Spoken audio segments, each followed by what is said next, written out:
Hello and welcome to the platform. We're excited that you are starting your learning journey with us at the IHS Academy.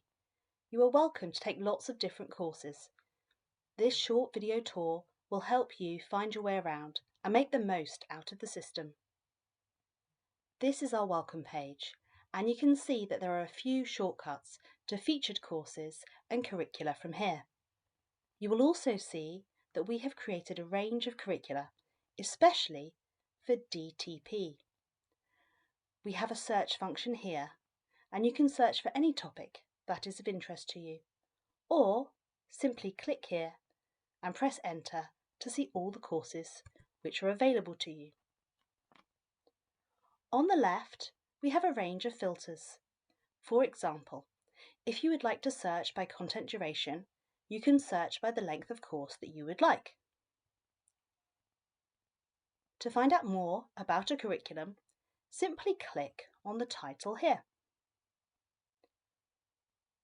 From here, you will see details about the curriculum, as well as a list of the contents and the courses which are included. To start the course, select Request over here. From here, or from any page in the Academy, you can also click over here and view our menu. From the menu, you'll be able to see items of training that you have completed and that are in progress.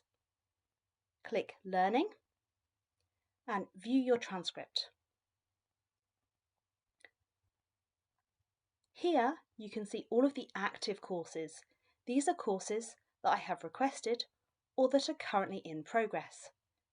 Using this toggle here, you can also see your completed training courses. That's it for our short video tour. I hope this was useful and happy learning, everyone.